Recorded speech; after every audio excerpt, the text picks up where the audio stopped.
आज एक ऐसे मैच की बात करना बहुत ज़रूरी है, क्योंकि ये मैच हमें कहीं ना कहीं ऐसी सीख देता है जिससे हमारी 140 करोड़ की जनता ये सीख सकती है कि हम कैसे भविष्य में और खेलों पे अपना योगदान दे सके और जो ट्रेडिशनल चीज़ें चल रही हैं उससे बाहर निकले, अपने कंफर्ट जोन से बाहर निकले और कुछ अच्छा करके दिखाएं, दुनिया में अपना नाम रोशन करें। तो ये मैच हमारे फीफा वर्ल्ड कप का 2026 में जो हमारा यूएस और मैक्सिको में हो रहा है, वहाँ पे एक मैच हो रहा था। स्पेशली हमारा ईरान और न्यूजीलैंड मैच की हम बात कर रहे हैं, जो मैच अमेरिका में हुआ। और ये मैच अब इतनी बड़ी सीख देता है भारत जैसे देश को कि अगर हम इस मैच से सीखें तो हमारी आने वाली पीढ़ियाँ संवर जाएंगी और हमारी आने वाली पीढ़ियाँ एक सफलतम कैरियर, सफलतम भविष्य तरफ बढ़ सकती है। तो ये मैच था ईरान और न्यूजीलैंड के बीच में, जहाँ आप देखो न्यूजीलैंड 50 लाख की आबादी वाला देश, इतना छोटा देश, मतलब आप सोचो हमारा एक छोटे शहर से की आबादी भी इससे कहीं ज़्यादा है। और वहीं पे हम बात कर लें ये ईरान की, तो ईरान आप सोचो कि ईरान पे अमेरिका का कितना बड़ा वार चल रहा है, ईरान में कितनी कंट्रोवर्सी चल रही है। ईरान जैसी कंट्री, मतलब ईरान में सुविधाओं का कितना बड़ा प्रॉब्लम है, ईरान के प्लेयर्स को मौका नहीं मिल पा, ईरान के लोग कितने परेशान हैं, फिर भी वहाँ का जो खिलाड़ी, उनके अंदर इतनी जज्बा। आप सोचो कि एशिया में बड़ी बड़ी कंट्रीज़ को पछाड़ के वो फीफा में पार्टिसिपेट कर रहे हैं और अपना परचम भी लहरा रहे हैं। अब सोचो उन्होंने पहले मैच में न्यूजीलैंड से पिछड़ने के बाद भी 2-2 का ड्रा खेला, और ये बताता है कि आपके अंदर जज्बा हो, आपके अंदर एक विल पावर हो, आपके अंदर कुछ करने की क्षमता हो, आप कुछ करना चाहते हो, तो दुनिया में कोई ऐसी ताकत नहीं जो आपको रोक सके। क्योंकि आप देखो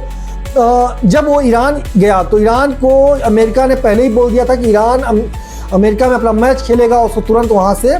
मैक्सिको रवाना हुआ, क्योंकि मैक्सिको में उन्होंने अपना बेस सेट कर रखा है। और ऐसा ही हुआ, जब उन्होंने ईरान न्यूजीलैंड का मैच भी खत्म हुआ तब भी उनको तुरंत ईरान को अमेरिका से न्यूजीलैंड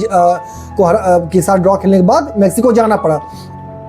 अब सोचो वो प्लेयर जो देश में उनकी इतनी प्रॉब्लम्स है, जिनके साथ खुद की प्रॉब्लम बहुत सारी है, जिनकी फैमिली उनको नहीं पता आज उनके साथ है कल नहीं क्या होगा, जिनके साथ अब सोचो इकोनॉमिकल कितनी प्रॉब्लम होगी, फाइनेंशियल कितनी प्रॉब्लम होगी, फिर भी वो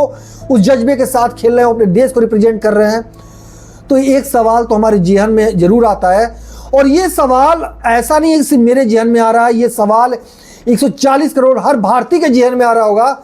कि भैया कब हम जाएंगे फीफा खेलने, कब तक हम मजबूरी का रोना रोते रहेंगे,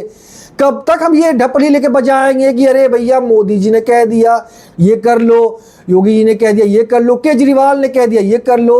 कॉकरोच पार्टी आ गई तो उसके पीछे भाग जाओ, खान सर उनकी कंट्रोवर्सी तो वहाँ चले जाओ। अरे भैया कब अपना दिमाग लगाए, कब बुद्धि लगाए, कब अपने लिए कुछ करेंगे, कब देश के लिए कुछ करेंगे, किसके पीछे पीछे पीछे चलेंगे। आप सोचो क्रिकेट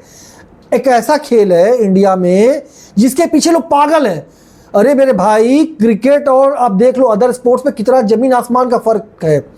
क्रिकेट में 10 कंट्रीज़ भी अच्छे से नहीं खेल पाती हैं, 5-6 कंट्रीज़ में ऐसा कॉम्पिटिशन्स रहता है, और भारत ही हम कह सकते हैं भारत से लड़ता रहता है। अब देखो जब भी होगा आईपीएल में खेल रहे हैं, कभी कुछ मैच खेल रहे हैं, उनके अरे भाई बाहर निकलो इन चीज़ों से, दुनिया देखो कैसे आगे बढ़ रही है, कैसे स्पोर्ट्स में रिप्रेजेंट कर रही है, कैसे टेक्नोलॉजी में रिप्रेजेंट कर रही है। और इस मैच से तो बिल्कुल हमें सीखना चाहिए कि बीसीसीआई जिसको हम इतना पावरफुल बोलते हैं, ये इतना पैसा उतना अरे यार कभी भाई कहीं और पैसे लगाओ, जो हमारे इतनी पावरफुल गवर्नमेंट है, थोड़ा पैसे और स्पोर्ट्स पे लगाओ ताकि हमारी जो यूथ है वो अपने दिमाग को डाइवर्ट करे और खेलों में जाए, उनका करियर बने, भविष्य बने, और हमारे समाज में भी एक अलग कह सकते रैली आए, अलग अलग खेलों के लिए जज्बा बने, और लोग इसे देखा दिखावा पे ना भागे। क्योंकि आप देखो एक चीज़ बहुत बारीकी से अगर आप देखोगे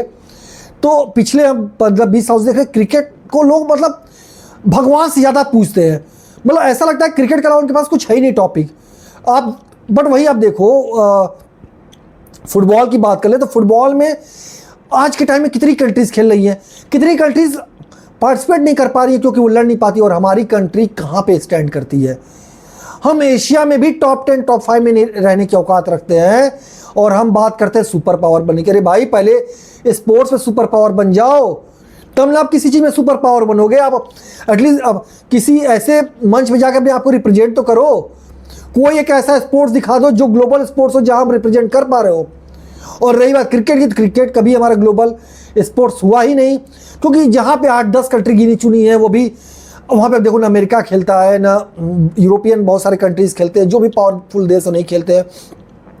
तो उसमें हम महान बन के क्या कर लेंगे? तो हमें ईरान से सीखना चाहिए। और हम तो ये कहते हैं कि जो भी फंड आता है बीसीसीआई के पास आता है, या गवर्नमेंट जो भी फंड डाइवर्ट करती है देती है, तो वो कहीं ना कहीं इंफ्रा ऐसा रेडी करे जहाँ पे हम अदर स्पोर्ट्स प्लेयर क्रिएट कर सके, स्पेशली फुटबॉल जैसे, टेनिस जैसे खेलों में हम आगे बढ़ सके। और कुछ नहीं तो अपने एशिया में तो टॉप 5 टॉप 10 में आने की औकात तो रखते हैं। और यहाँ सच बता रहे हैं हम कि क्षमता की बात नहीं, यहाँ औकात की बात आ गई है। क्योंकि जब भी हम लोग फीफा देखते हैं, इससे कोई दो राय नहीं कि हम किसी न किसी टीम को सपोर्ट कर रहे होंगे, किसी न किसी प्लेयर को सपोर्ट कर रहे होंगे, किसी न किसी देश को सपोर्ट करते हैं, पर हमेशा एक दर्द रहता है जीवन में कि कब हमारा देश खेलेगा। हम भैया आपसे ये उम्मीद नहीं करते कि आप फाइनल में जाके फीफा जीत के आओ, पर कम से कम फाइनल में फीफा में खेलने की औकात तो रखो, फीफा तक पहुँचो तब तो हम आगे बढ़ेंगे। तो ये न्यूजीलैंड और ईरान का मैच हमें बहुत कुछ सिखा गया। और ये बात सिर्फ फीफा मैच की नहीं, एक वर्ल्ड कप की नहीं, ये हम अपने जीवन में कहीं ना कहीं हर चीज़ में उतार सकते हैं और सीख सकते हैं कि कैसी भी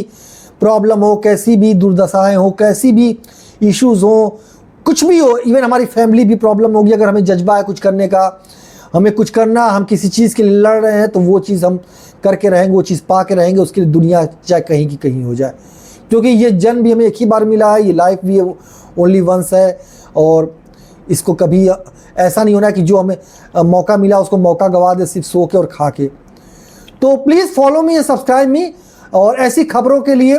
आप कमेंट बॉक्स में कमेंट करके बताओ कि आप और कौन सी टॉपिक्स पर डिस्कस करना चाहो। धन्यवाद।